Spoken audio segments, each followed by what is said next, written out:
Alô, boa noite, estamos de volta para mais uma curtinha do professor. E por essa, Zelensky não esperava.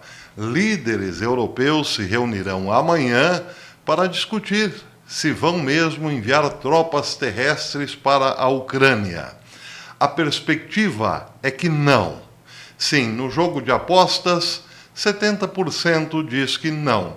A Europa realmente não irá enviar tropas para defender a Ucrânia da Rússia. Isso porque...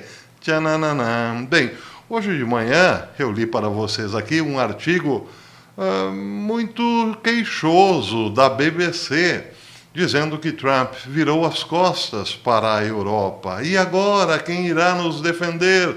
Chapolin Colorado? Não, o texto da BBC dizia que, bem, agora os países europeus precisam combinar uma forma de se autodefender, uma forma de ter uma defesa autossuficiente. Bem, isso foi um indício. Agora à tarde, a Reuters, a poderosa Reuters, trouxe essa notícia de que Zelensky poderá ficar com o pires na mão amanhã. Vejam só, a matéria da Reuters diz que os esforços europeus para criar acordos de segurança para a Ucrânia estão mudando do envio de tropas para outras possibilidades, pois enfrentam restrições políticas e logísticas, além da perspectiva de Rússia e Estados Unidos se oporem aos seus planos, disseram autoridades. Na verdade, o que conta aqui mesmo é a possibilidade dos Estados Unidos sair da jogada, claro. A França, diz a matéria, a França que vem trabalhando em estreita colaboração com a Grã-Bretanha para apresentar opções, receberá 30 líderes e delegações de cerca de 30 países amanhã, quinta-feira, parte do que se tornou uma coalizão dos dispostos para tentar concretizar algumas ideias. Mas enquanto Londres e Paris trabalham há semanas em um plano para enviar milhares de tropas à Ucrânia para ajudar a proteger um futuro cessar-fogo, diplomatas dizem que há uma aceitação crescente de que enviar tal força não é o resultado mais provável. Percebem? As coisas estão mudando. Abre aspas. Eles estão se afastando das tropas terrestres e tentando redimensionar o que estavam fazendo para algo que poderia ser mais sensato, disse um diplomata europeu. Outro diplomata disse: quando a Ucrânia estava em uma posição melhor, a ideia de enviar tropas era atraente, mas agora, com a situação no terreno e a administração dos Estados Unidos como está, do jeito que está, não é muito sexy. A Ucrânia vem dizendo há muito tempo que qualquer acordo de paz exigiria garantias firmes de segurança do Ocidente para evitar qualquer repetição de ataques da Rússia, que lançou sua invasão em grande escala em 2022, diz a Reuters. Já o presidente francês, Emmanuel Macron, e o primeiro-ministro britânico, Keir Starmer, que visitaram a Casa Branca no mês passado, sugeriram que seus países poderiam contribuir com milhares de tropas para uma força futura.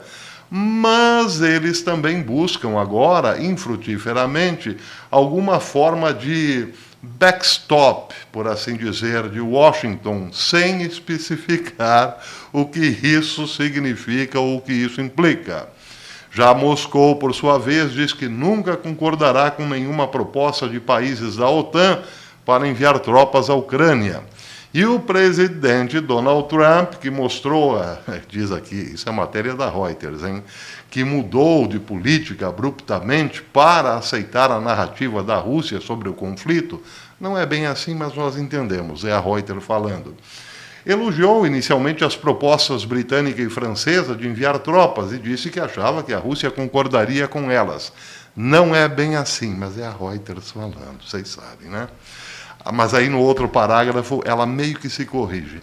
Mas ultimamente as autoridades americanas têm soado mais céticas. Em uma entrevista com o podcaster Tucker Carlson na semana passada, o enviado de Trump, Steve Witkoff, ridicularizou as propostas europeias como disse Witkoff, uma postura e uma pose. Na verdade, deveria ser uma impostura e uma pose, porque eles não têm condições de agir sozinhos. É isso que está ficando claro.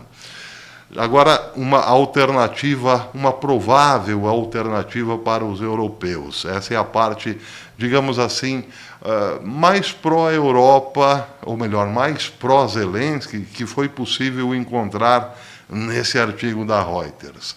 Diz a matéria: um alto funcionário da defesa europeia comentou que, embora o foco esteja se afastando da ideia de tropas europeias no terreno, ou seja, já deram meio que como certo essa história, não vão mandar tropas.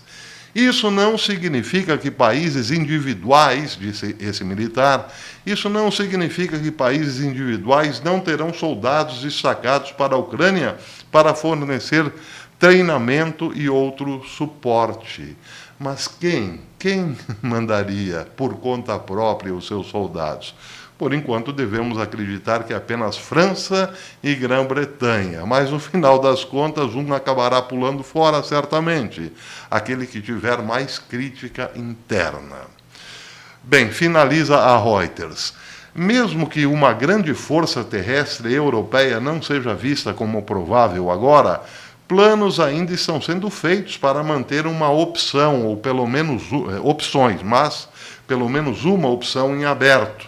Um documento aceitável para a cúpula, visto pela Reuters, se refere a uma possível força de garantia futura na Ucrânia, como parte de um futuro acordo de paz e com o apoio dos Estados Unidos.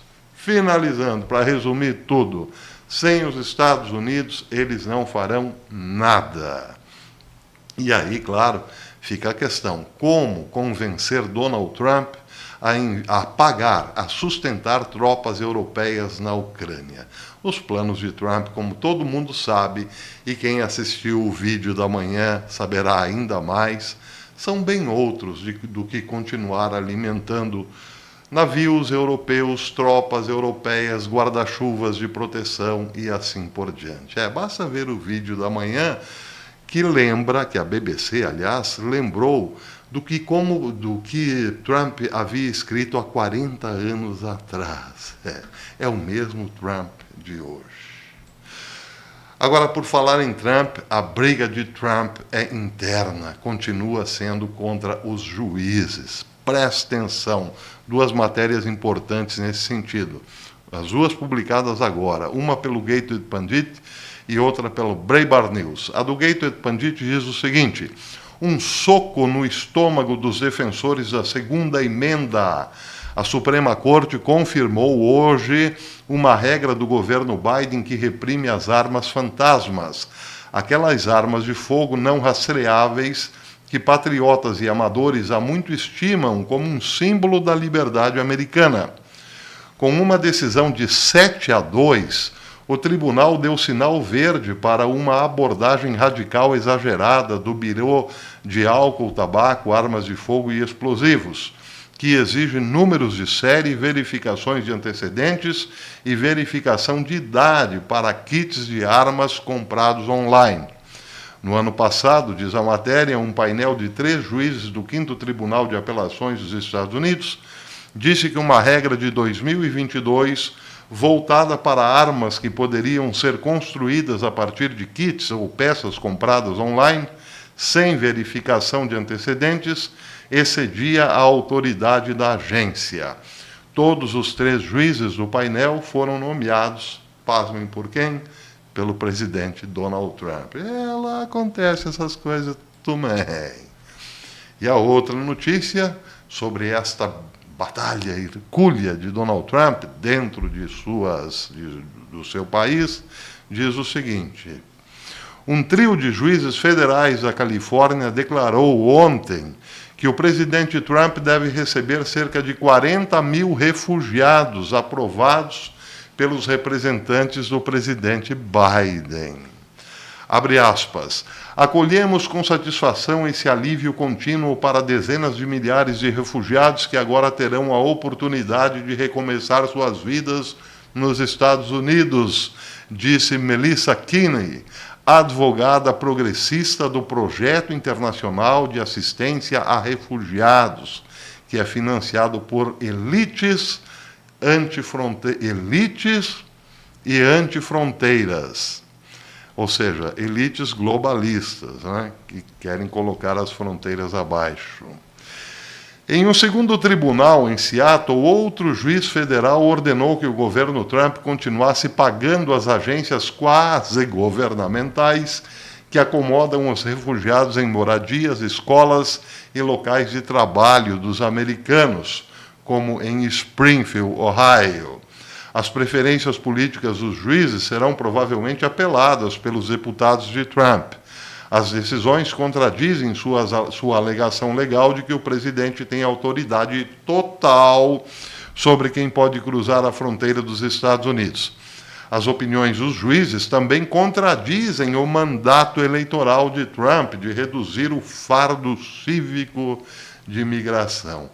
Agora, vejam que curioso, a outra parte dessa matéria publicada no Breitbart coloca o porquê muitos produtores de carne, muitas plantas, muitos frigoríficos estão apoiando firmemente a decisão desses juízes. Presta atenção! Mas os processos dos progressistas são boas notícias para seus aliados entre as empresas de empacotamento de carne do país. Muitas das empresas dependem dos progressistas para fornecer trabalhadores baratos, subsidiados e saudáveis, para substituir refugiados anteriores desgastados. Você ouviu esse termo mesmo. Desgastados pelas duras condições de trabalho nas plantas, onde as correntes nas linhas de desmontagem entregam frequentemente 300 carcaças por hora. O sujeito ali tem que necessariamente virar uma máquina, como no filme Tempos Modernos, do saudoso Chaplin, não é? Pois é. Sem os refugiados entregues pelos progressistas, as empresas seriam forçadas a comprar mais robôs de alta tecnologia e contratar americanos mais bem pagos para operá-los. E esses frigoríficos são fortíssimos. Tanto é que muita gente nos comentários diz o seguinte: mas será que esses frigoríficos, para ter uma mão de obra barata, bem baratinha, lembrando o sucesso, o boom comercial da China no começo dos anos 90, começo dos anos 2000, não é mesmo? Para ter essa mão de obra quase de graça. Eu costumo brincar aqui de grátis, e uma senhora professora de português me passou um sabão. Professor, não é de grátis, é de graça. Para manter esses produtos, não é? As embalagens, desde a montagem, desde o corte até a montagem e embalagem, numa folha de pagamento, digamos assim, bem atraente para o empregador, não teriam, quem sabe, destinado uma certa quantia, digamos assim, um certo agrado para esses juízes? São comentários que surgem na rede, mas isso lá nos Estados Unidos, lá nos Estados Unidos. Comentários, aliás, protegidos também pela segunda emenda, não é mesmo? Pois é. Mas o fato é esse. Muita gente aí preocupada em, digamos, ter que aumentar a sua folha de pagamento se de fato essa mão de obra barata for bloqueada por Donald Trump, que não está fazendo isso por causa do custo da mão de obra, não. É para manter o país livre, por exemplo, de gangues perigosíssimas que vão para os Estados Unidos para tocar o terror, entre outras coisas. E também, claro, muitos ilegais que vão lá apenas para votar no azul. Pois é.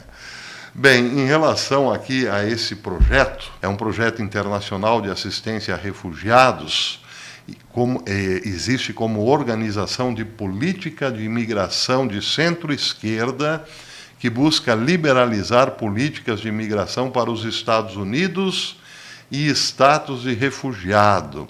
Além dos escritórios nos Estados Unidos, esse projeto internacional, cuja sigla é IRAP, tem escritórios de campo em Amman, na Jordânia, Beirute, no Líbano, e Berlim, na Alemanha, dos quais busca potenciais requerentes de asilo de países como Iraque e Síria.